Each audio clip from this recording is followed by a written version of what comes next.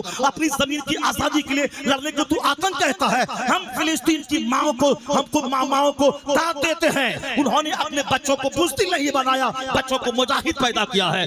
مرنا تو ہے ہی دنیا میں, تو پاخانہ روم میں مرنا اور ہے, ایڑی رگڑ کے مرنا اور ہے, راستے میں ٹرین سے ایکسیڈنٹ کر کے مرنا اور ہے, اللہ کے نام پہ شہادت کی موت مرنا اور ہے. اس لیے ان کی موت پہ ترس مت کھا, اپنی زندگی پہ ترس کھا کہ تو کہاں مرے گا. جو لوگ اللہ کے نام پہ مر گئے, یہودیوں کے حملے میں مر گئے, وہ تر گئے, شہادت کا جام پی لیا. ان کا خون رنگ لائے گا کہ یہودی کو منہ چھپانے کی جگہ نہیں ملے گی. آنے والے 10-20 سال کے بعد اسرائیل نام کا کوئی ملک نہیں رہے گا.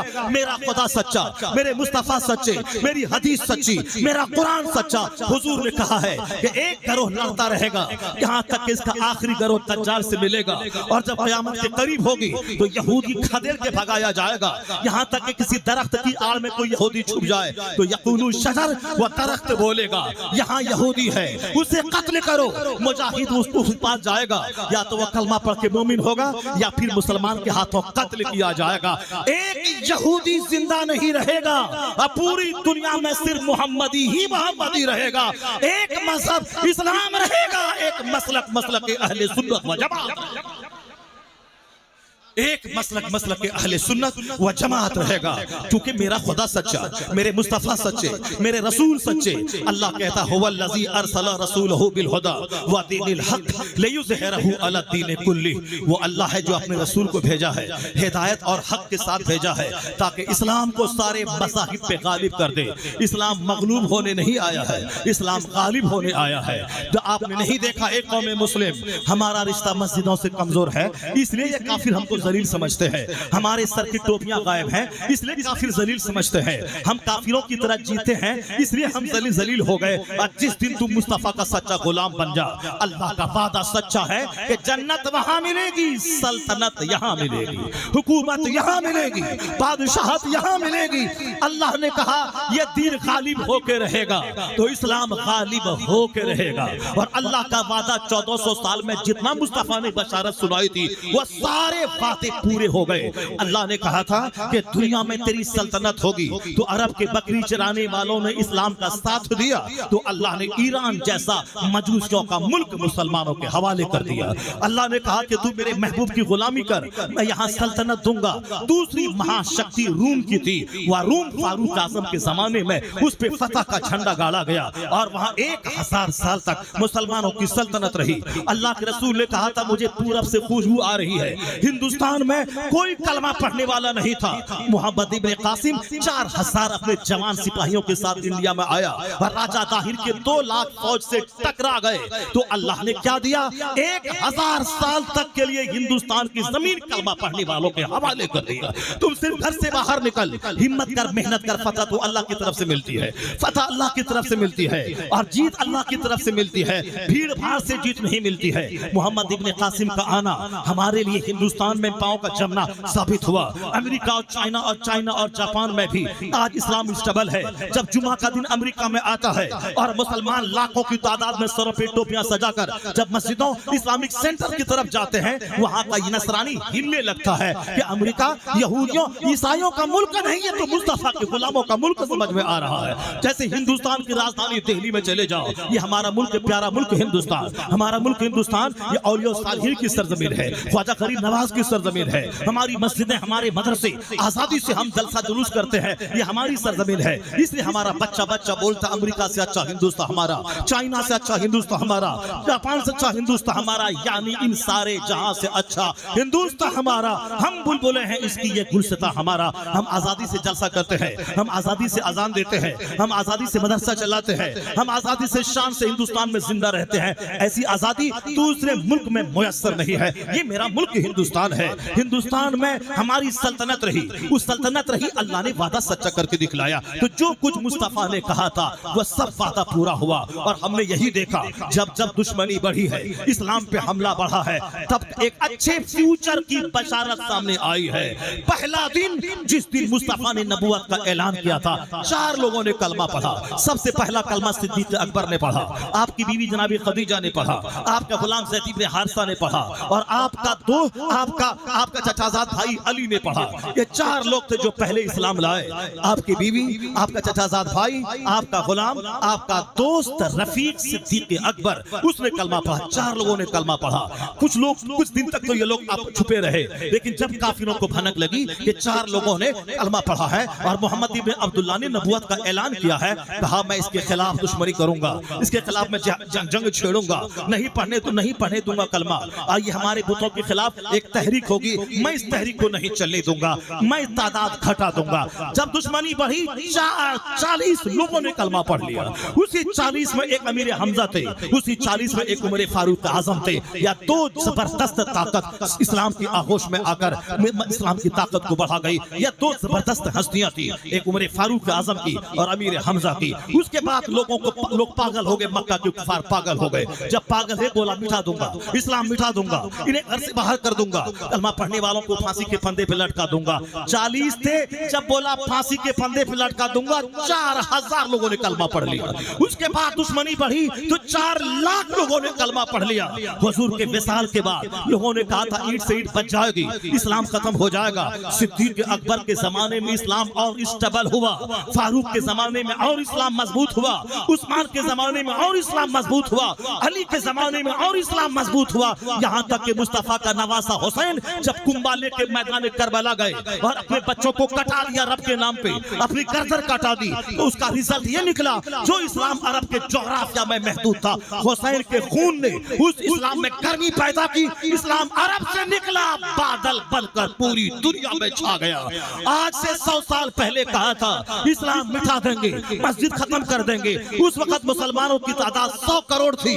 100 سال کے بعد آج 200 کروڑ کلمہ پڑھنے والا, جن کے نام کے ساتھ لفظ محمد جڑا ہوا ہے, محمد احمد, محمد سمر, محمد قمر, محمد جنید, محمد ریحان, محمد فلاں, یہ 200 کروڑ محمدی فوج ہے. پتہ چلا دشمنی بڑھتی جاتی ہے, مصطفیٰ کے غلاموں کی تعداد میں اضافہ ہوتا چلا جاتا ہے. آج یہودی بم گرا رہا ہے, 10,000 ہمارے بچوں عورتوں کو شہید کر رہا ہے. یہ تو شہادت کا اعلیٰ مقام پا گئے. شہید سب نہیں ہوتا, اللہ جس سے پیار کرتا ہے اسے شہادت کی موت عطا فرماتا ہے.